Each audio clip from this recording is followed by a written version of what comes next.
Hi guys, Stanley over here, and I'm about to show you the process of animation, 2D animation. I'm just going to cut right to the chase and show you how 2D animation works when you're going from script to storyboard to animatic to actual animation. So the first thing you're going to have is your script, which tells your actions and stuff. You know, that's pretty straightforward. Next stage is storyboards. Storyboards are the rough idea. They're basically a comic minus any bubbles or dialogue. And you know, the dialogue's all written below, and they have their technical terms, and they have specific words that mean things like ECU for extreme close-up, CU for close-up, OC for off-camera or on-camera, depending, OS for off-scene, chroma standing for chroma key, and that's just one of many. But they are storyboards, they are just still images, and that's the step after you get the script done and after the voices are recorded. So first the voices are recorded, then you do the storyboard. Now, after the storyboard, you come in and you make an animatic. And the important thing of an animatic is so you get the timing right and it's synced up to the audio. This will give you a chance to adjust shots as needed, and once that's done, it'll lay the foundation for your layout department. But now, once the animatic is done, you get a timestamp and a frame counter applied to it so that your animators can keep track of how long each action and each shot lasts. So to help give you an idea of what a frame count and timestamp is, I'm going to show you a snippet of the project Dragonchist that I'm working on, as in a pun off the word anarchist. I've been on board as an animator. So these characters are 2D animated in a 3D world. The backgrounds have already been taken, pictures and all that. And you know, there's a lot more to it than that, but I'm just giving you the brief summary version. In this scene, I'm going to be animating, the first thing I'm going to be animating for the movie, which I'm kind of excited about. The main character, the dragon, Malicious, he's talking to his little minion called Magnet. Malicious looms up over Magnet. Magnet falls backward in fear and kind of cowers. I'm going to be doing this shot of him cowering for the first part. Actually, it's called a scene, by the way. Fun fact, in an animated movie, every time you change a shot, it's actually called a different scene, whether or not it's in the same location or not. But sorry, I'm getting off track. I'm going to play for you real quick the animatic with timestamps, and I added subtitles so it'd be easier to understand, with timestamps and with frame counters, and it's all synced up so that you can see what I mean by a timestamp and a frame count. So here we go. What do you think, that's funny? Not anymore, I don't. Nonsense shouldn't appear. The shot I'm animating is right here. Pictures have its own unique flair. I'm doing all of the 2D stuff, but that's the part. Okay, anyways, so then you go in and you scan it.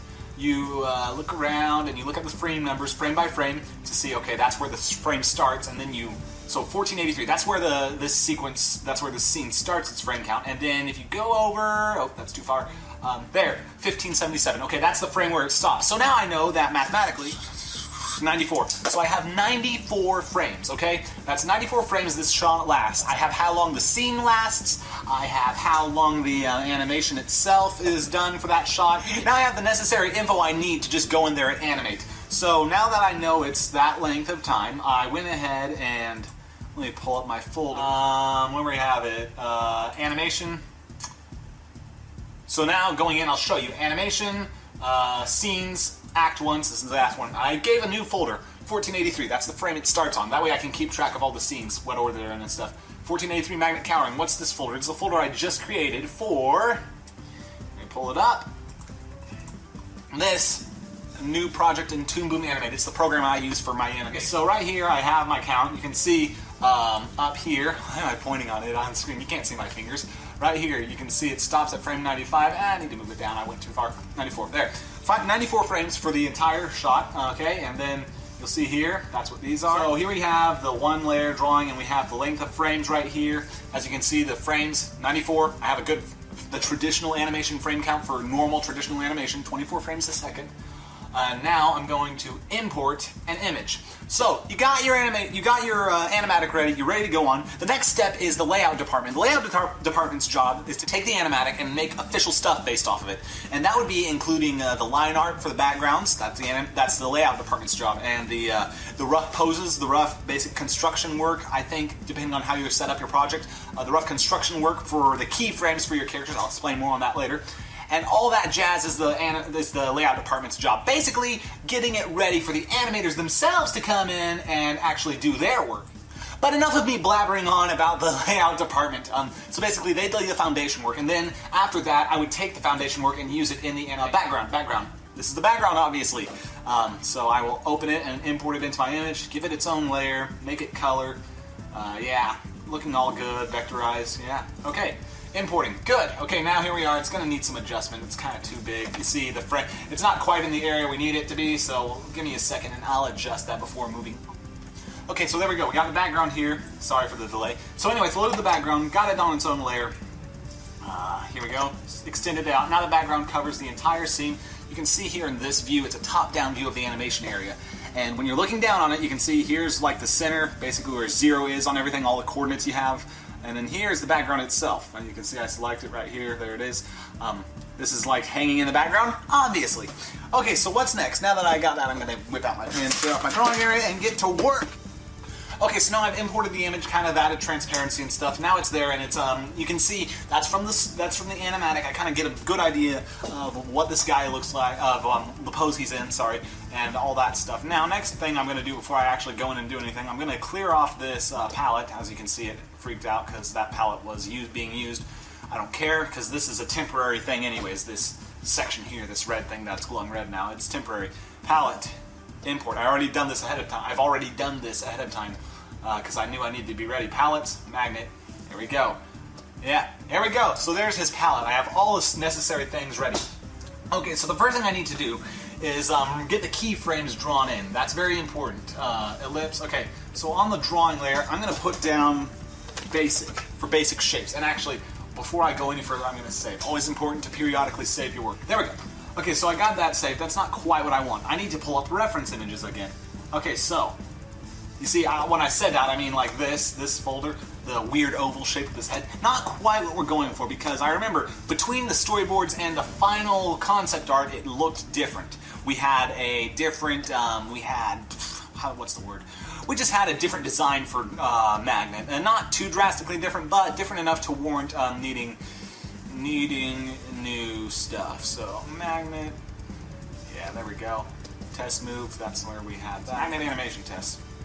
And the reason I'm just doing this is to make sure that we get everything. Okay, see here, the final character design. You might have seen this on my YouTube channel before.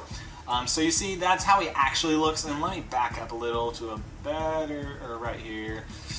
There, that's a good view of him. So his head's more of a circle. His bottom's more like a oval, and it's nothing really too drastically different in that regard. This is obviously a different design though, so we're gonna need to make some changes. Size 15 sounds good. 15 pixels for the sphere. Okay, and since we did decide on a sphere, let's do this.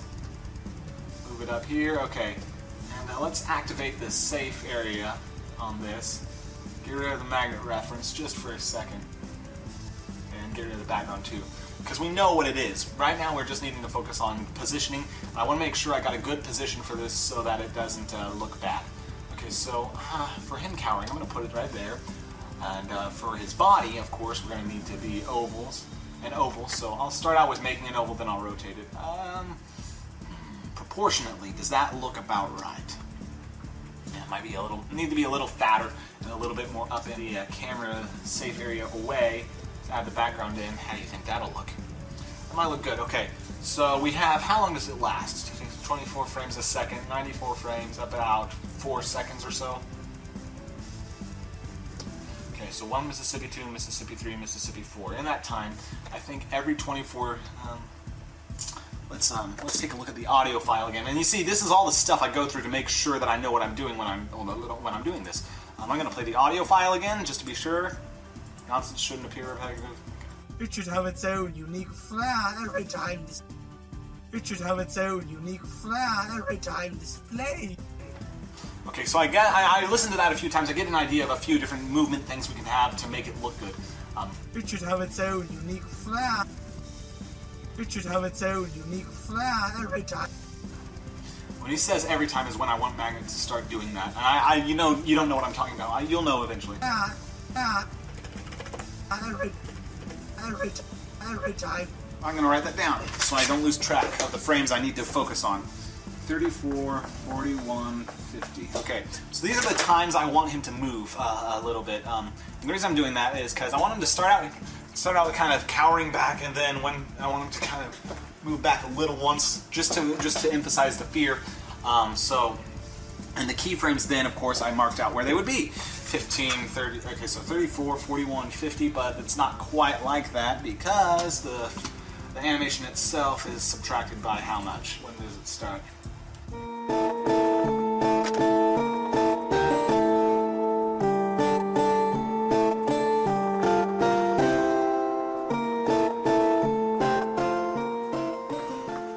Okay, some math later.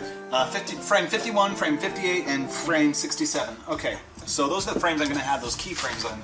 So I'm going to skip over there right now. Turn on my onion skin, and we can see here, there's his basic shape I did in the earlier one. Okay, let's take it and actually get rid of the background for now. There we go, copy.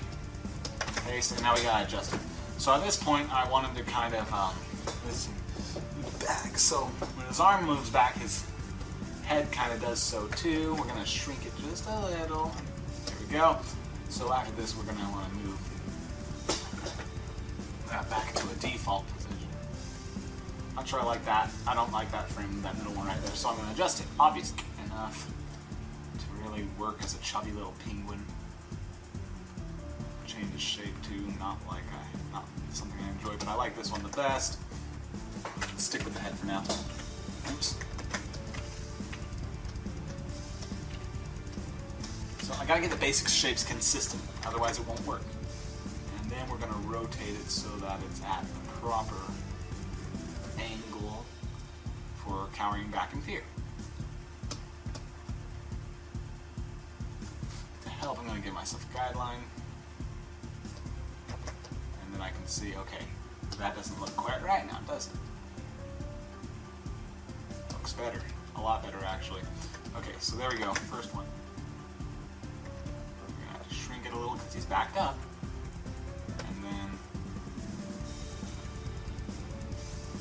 that. Take this there.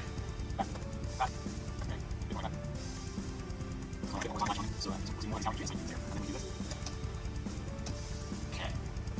So now the keyframes are in, and that's where I'm going to leave you off for now. When we come back, I'm going to go ahead and actually do animation. Right now I just wanted to get the basics of the keyframes down and get this far. See you later.